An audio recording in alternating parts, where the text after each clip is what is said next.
Hi, it's me, Curtis. Welcome to the kitchen. How do you like my shirt? Tied. Just wait to see the bottom. This is called the Fashion Clashin' Chef show today. Heading home to Conyers soon, so I'm just breaking out my local garb. Cornbread. I absolutely love it. And it's funny when I'm cooking, Mom's been gone now 3 years or so, and wow, I miss seeing her. And being around and talking to her because we talk every day, right? So it's when I cook some of those recipes, it's almost like I've got Mom here cooking with me. I can just see her face, certain things. And cornbread is probably the quintessential mama. Well, I shouldn't say that because her fried chicken is quintessential, her black eyed peas, her collard greens, oh, all those wonderful dishes that Mom made. Just love them. And cornbread. It goes with everything. I used to love the crumble cornbread in my soups. In fact, cornbread and buttermilk was the only meal my dad would say he would eat that had no meat. Cornbread, buttermilk. You just take and crumble that cornbread up in the buttermilk. Okay, so today's show, I'm going to make cornbread and we're going to put a filling in it.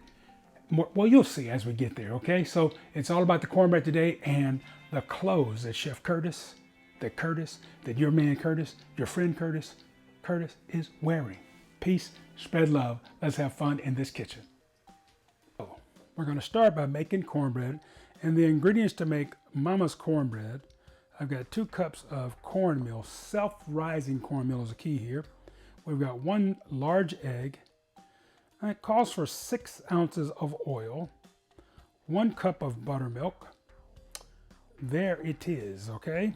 And it's funny, I'm looking at the different cookbooks that I've written Mama's cornbread recipe in, and they all vary just a little bit. That's one. I think I've got 4 different versions, and it's just so funny to me because, Mom never really cooked from recipes. So it's kind of cool to have all these different versions. They all taste fabulous. In my books, a lot of times I didn't point out that this calls for self-rising cornmeal. So that's the key. Okay, let's make the cornbread first. Then we're going to move over and make the stuffing, or what I'm going to put in the middle of it. And Lisa loves mushrooms. Her favorite mushroom, she thinks, is the cremini, okay? She doesn't know I know what her favorite mushroom is. Just like us guys, we're always trying to mansplain, and I'm totally kidding when I say that. But the shiitake mushroom is one of my favorites. The regular, or what we call the regular button mushroom, that's it. The cremini mushroom is a brown mushroom. It looks very much like this, and when you see the portobellos in the stores, that's just an overgrown cremini that great marketing people decide to call portobello, a big mushroom. And these are oysters. So oyster type mushroom. Why they call oyster? Well, the color, and also they grow in clusters like oysters do in the seabed, right? The oyster beds. So what I like to do is remove the stem. And this stem, if I'm going to make a mushroom tea or I'm going to look for a veggie broth, I'd use this stem. However, I don't like to use the stem in any of the cooked dishes because it's just too woody, for lack of a better term. So I just remove those, okay? And I do wash my mushrooms, although the shiitake, this one, and the oyster are grown totally soil-free. They're grown on sides of logs and different areas. However, the button-type mushroom, it is grown in, I'm not going to say it out loud. Look it up. I'm going to have some onion, and I've got some beef left over. I've got some ground beef left over from making, what do we have yesterday, honey? Oh, it's patty melts. We made patty melts the other day. So I don't try to, we're really trying to watch the red meat intake, so I'm being careful with that. So this is very lean ground beef, and I've got some kernel corn. This recipe, where's the tomato? This was the base for a recipe that I did years ago, and it became what I call pasta with love. This was the recipe that I was going to make for the Dalai Lama, and as my fingers are away from camera, I'm trying to get my herb de Provence, salt and pepper, and those types of things which will go in there. And I'll tell you more about that as we get to it. So let's set up. I'm going to make the cornbread in this 4 cup container so that I can pour it in and add more. And while we're making the cornbread, I'm going to heat this oil up. I've got oil in the bottom of the pan, and it's one of those nice little tricks that Mom did. We'll heat it up, then we add the cornmeal to it in the oven, 350-degree oven. Okay, we are back in the kitchen, and I think you can see my pans, right? These are some of my favorite chefware pans. Rochelle Huppin designed these pans years ago, and I think I had like 7 pair, and this is my last pair, about 20-some years ago. Wow, I still love them though. So I'm going to place this on the stove to get hot while we mix our cornbread. You hear that click? That is the stove top heating up, or the burner coming on. And we're going to start by adding our cornmeal, self-rising cornmeal, to that large. This may not be a smart move after seeing that, huh? Let's rethink that one.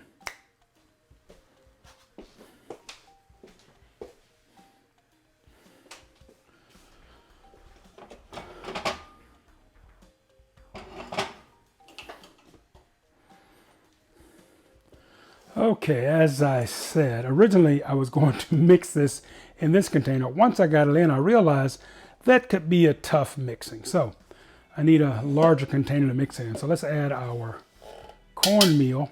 And the reason being, I thought it'd be easier to pour with the little pouring spout. Yeah, there's more than one way to build a bridge, right? So we're gonna build this bridge, or connect this bridge in a larger mixing bowl. Gonna add 1 egg. This is a large egg. In fact, this might be an extra large egg.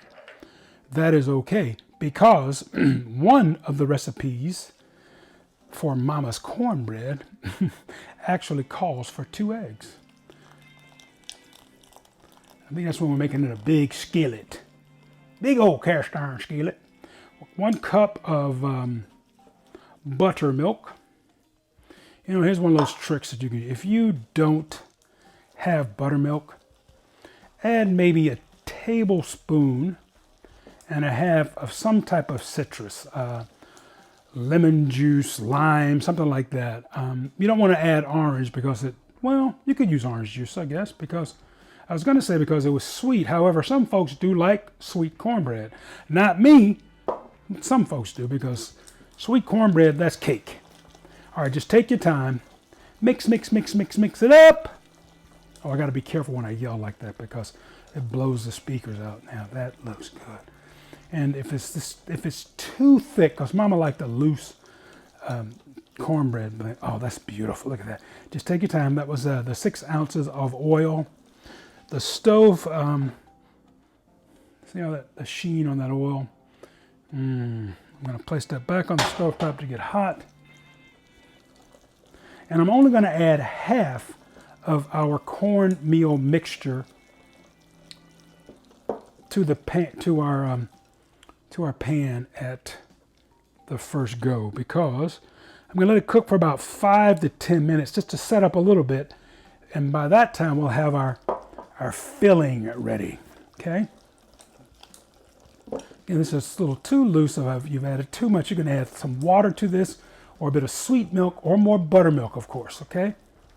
All right, our corn. Oh, I can't tell you the smell of cornbread batter. Oh, man, so good. Okay, this is ready to go into our pan. All right, we've kind of reset there, put a little trivets down, a hot coaster on the table there, because I don't want to scorch my working area. Yeah, turn the burner off. Then we'll add our corn bread mix. I'm just going to add enough to kind of cover the bottom. And let's just use one of these measuring cups, okay? The one that had the buttermilk in it. Let's get like a good cup of our cornbread mixture. Can you hear that at home? There we go. It's a little sizzle, and you see right there how it's is nice and hot. We added a cup and about a quarter. We're going to put this in the oven. The oven is already preheated to right at 3. I've got it about 325. Like I said, my oven heats is a little hotter than most. Let's see if I'm going to readjust this. So, do you want to see me put this in the oven? I think you might be able. I'm going to just move it up just a bit so you can get a shot of me going into the oven. And it is 5:25. This is Sunday is it the 4th, honey? Or 5th? 5th? Daylight saving time started today, so it's dark outside already. About 3:25 or so. We're going to put this in that hot oven. And I'm going to set a timer for about 10 minutes, okay? And in the meantime, we're going to prep our other ingredients for that stuffing. Okay, so we're going to start. I've got the countertop set for our vegetables. I'm going to go ahead and brown my beef here. Pardon my reach across, but I've got to get that's one of the no-nos in television, is turning your back to your audience or showing your audience your best side, which is, for me, my backside. What do you think of those pants, huh? Lisa's laughing at me over there. Now I'm just going to let this, now smell the cornbread, and I made an executive decision because today we're having a show. This show is about a little bit of experimentation. Then I thought if I cooked that bread for 10 minutes, it may be, cooked too much to add the topping. So I'm going to take a look at it. It's been now about 4 minutes. Okay, let's bring it out and let you take a look at it. This may be a situation. See, there we go. I just wanted to set up like that, which is nice. However, I don't want it to be too done so that it won't cook. The top and the bottom won't be fully cooked. So, there we go. I'm going to brown this ground beef and add some seasoning to it as well. We're going to take another saute pan, frying pan, to cook our vegetables in. Quoting my old friend Joe Carcione, your fresh vegetable tip of the day. Let's get some salt, pepper, some garlic seasoning. Have a big enough thing of pepper there, y'all. A little pepper.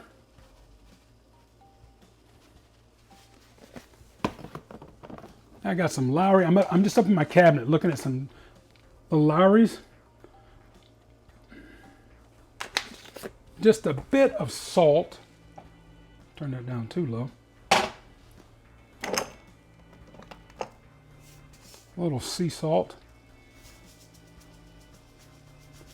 And there we go. Let's let that cook while we prep our vegetables. You know, I may not have to use all of our cornbread mixture because I don't want it to rise out of our dish. I want this to be fully browned. I don't want to have any of that beef to be raw when we put it inside the cornbread, okay? I'm doing a lot of banging here, huh? All right, let's bring our vegetables onto the cutting surface. I'm going to try a new shot here today. See how this works. I've got in the background the beef browning. In the foreground, I'm going to chop my veggies. I want to move this to the back burner, so we'll have this burner, the front burner, to work with. And I'm going to walk back and forth. I want to see this shot. That's one of the things I need to write to Mr. Cook, who is in charge of Apple, and say, hey, you know, here's an idea for those of us that like to shoot with our Apple devices. We've got to come up with a way to have a monitor. We don't, that's the only flaw I have found in recording everything on my Apple devices is that we don't have, we haven't created a monitoring type system. You know, I've played with using my Apple Watch. However, you just can't, like, I could have, if I had something back there, I could see myself work. I'm going to take a look at this shot. Yeah, I can see it. It's not great, but I can see it. I guess I could do a 2-camera shot, but then that means, you know, I have to get another camera person. I've just adjusted that a little bit. My second saute pan, I'm going to add some olive oil to that on that back burner, and I'll show you that in a minute. I'm going to dice my onion and my shiitake mushrooms first because the shiitake take a little longer to cook. So now notice that's like a quarter of an onion. I left that root end on. It makes it so much easier to dice your onions when you have that little root end connected. Just run some diagonal lines right down there. Is it diagonal or perpendicular? I always get those two mixed up. Horizontal, diagonal, and the other. Whatever, you know. I should ask Siri. What's the difference? All right, boom.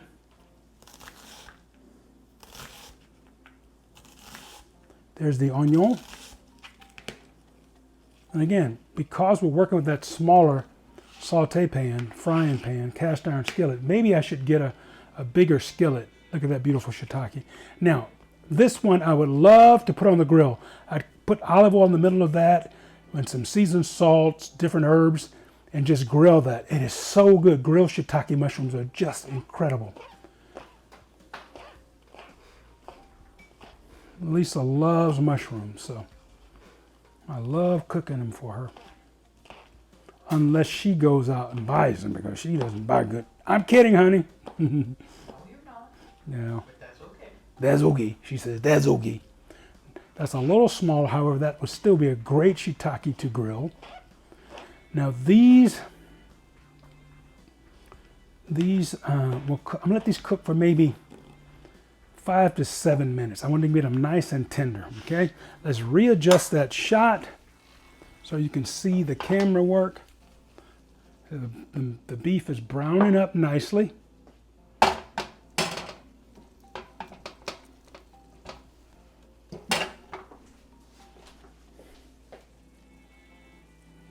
See, I'm doing this in real time. You guys get to see. I can edit that out if it looks too bad when I'm in the edit bay. There we go. How's that look? Yep. All right. Now, I'm going to add olive oil and butter.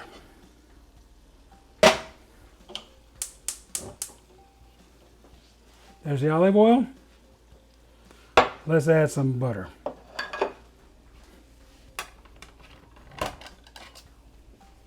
About a tablespoon of butter. Let that get nice and hot. Melt that butter. I'm going to add the onions first.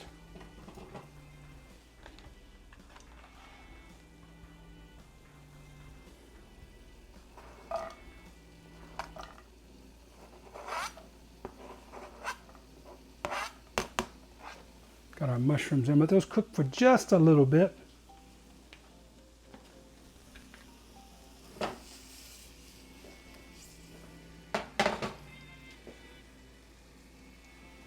Pardon my reach, folks. Get a wooden spoon for the vegetables.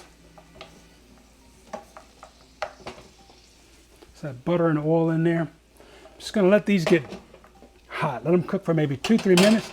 And let's add take a look at those. The beef is almost there. And I really want to crumble that up. Crumble that up.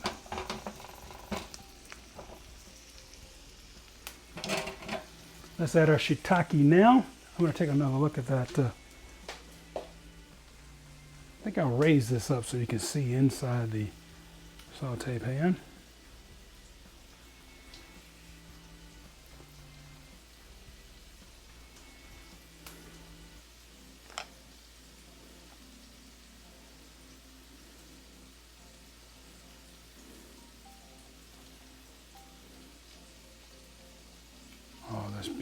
looking good, looking real good. Shiitake next. Then we'll slice those oyster mushrooms. That's the great thing about these little bendy cutting boards, that you can put them right on there. We're going to dice the oyster mushrooms now. And it is okay if you want to place a lid on there to help sweat those mushrooms. And when I say sweat, that means to bring out all the moisture. Goes our oyster mushrooms.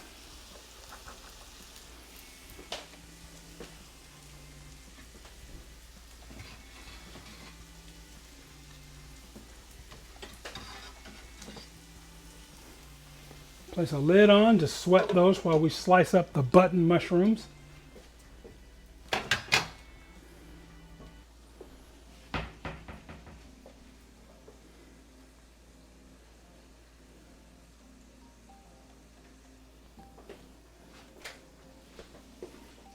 I've washed those. Again, I'm going to remove that stem. Those stems, I should say. Ooh, gotta go back and do a little more rinse on that one. Look at that. You see that little spot right there?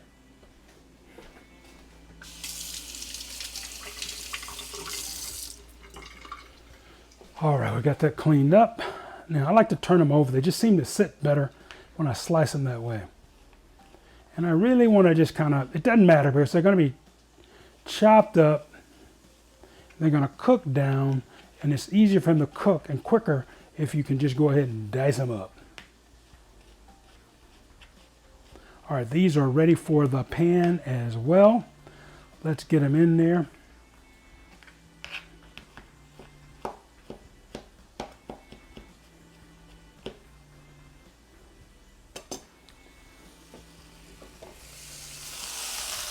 So that's what happens when we sweat it. You see that liquid in there? That smell is just incredible. I want you to take a look at our beef, the ground beef. It is browned nicely. What I'm going to do is just take and chop all that up finely, and we're almost ready to start creating our pie. When I say pie, I mean our filling.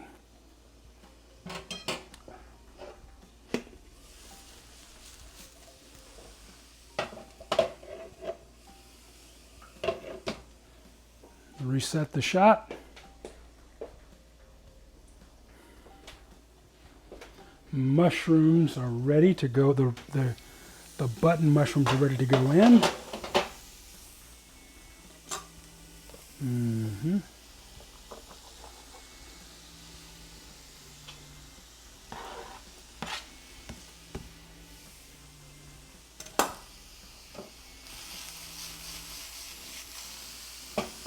Got a little more butter.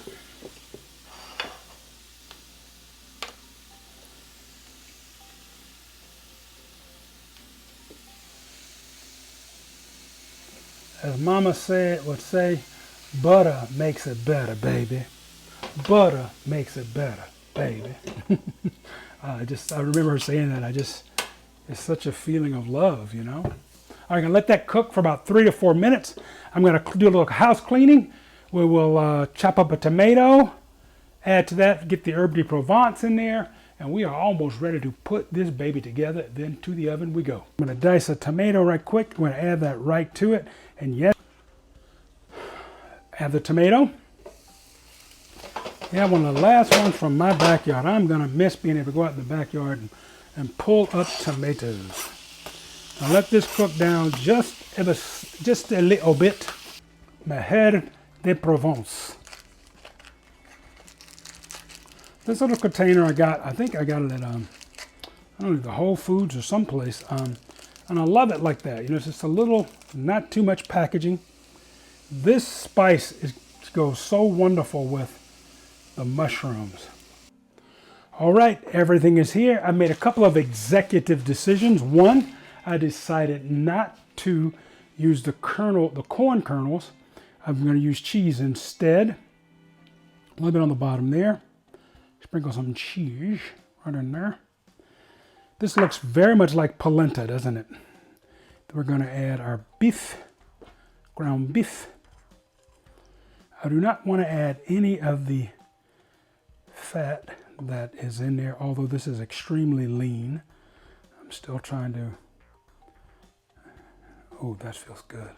Yeah, okay. Let's get that in there. I did a pretty good job draining it. I don't see any running the bottom. There we go. Let's get all that beef. That's about a half a pound of lean. You see there's a little bit of liquid left in the bottom. I'm going to avoid getting that in there. And I'm also trying to avoid getting my bald head on the screen. Now, a little more cheese. I'm going to top it with mushroom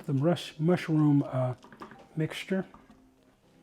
You can never have too much cheese, can you? That's right. All right, let's add our shiitake mushroom.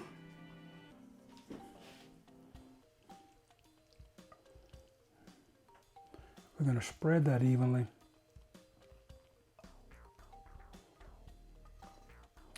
I might be in trouble, y'all. I may have used a pan that is too small. All right, we're going to go ahead and speed it up. We're going to add our filling, all those beautiful vegetables, some cheese, and we're going to cover the top with the last of that cornbread. Just make sure you smooth it out and get it all the way to the edges. And we're not going to let it run over the sides because we don't want it to drip out. All right, into that 350-degree oven for about 45 minutes. Look at that, look at that.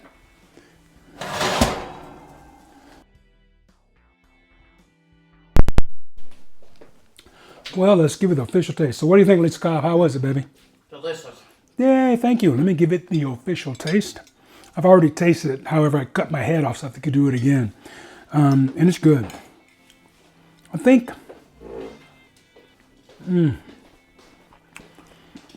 Next time I'm going to use a larger frying pan. And I don't think I'm going to pre-cook that bottom portion. Although this turned out great. It's just, I think that might work. We'll try it again someday. All right, y'all. Peace, spread love. Cornbread goes with everything. Thank you, Mama, for teaching me this recipe. And I hope you love it too.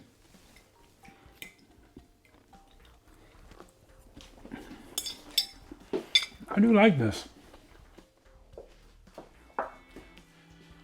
Welcome to the kitchen with me, Curtis G. You know, I believe everything tastes good with cornbread. In fact, cornbread makes a lot of things taste great. So let's see how things taste inside cornbread.